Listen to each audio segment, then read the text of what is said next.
اس فرقے کے ماننے والے دیگر مسلمانوں کو کافر اور مرتد کہتے ہیں اور اس بنیاد پر ان کا قتل واجب اور ان سے جنگ فرض عین قرار دیتے ہیں۔ اسی مسلمان کو قتل کرنا ان کے نزدیک دین کے بڑے اور اہم واجبات میں داخل ہے۔ معصوم بچوں اور کمزور عورتوں کو ذبح کرنا اور مسلمانوں کی مساجد تک کو مسمار کر دینا ان کے دین کا ایک بہت ہی اہم حصہ ہے۔ ایران، لبنان اور شام سے لے کر ترکی کی سرحدوں تک پھیلا ہوا یہ فرقہ اصل میں نصیریہ فرقہ کہلاتا ہے، حالانکہ یہ خود کو علوی کا نام دیتے ہیں اور اپنا تعلق اثنا عشری شیعوں سے جوڑتے ہیں۔ البتہ اہل تشیع علماء اس فرقے کے ابتدائی ادوار سے ہی انہیں باطل اور ایک غلط فرقہ قرار دیتے آئے ہیں۔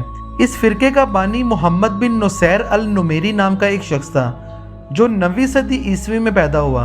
ابتدا میں یہ آدمی اہل بیت کے 11ویں امام حسن عسکری کا رفیق کار اور مداح ہونے کا دعویٰ کرتا تھا، حالانکہ اس شخص کی تائید یا تردید میں امام حسن عسکری کا کوئی بھی قول ثابت نہیں ہے، اور بعد ازاں اس نے پہلے امام مہدی اور بعد میں نبوت کا جھوٹا دعویٰ بھی کیا۔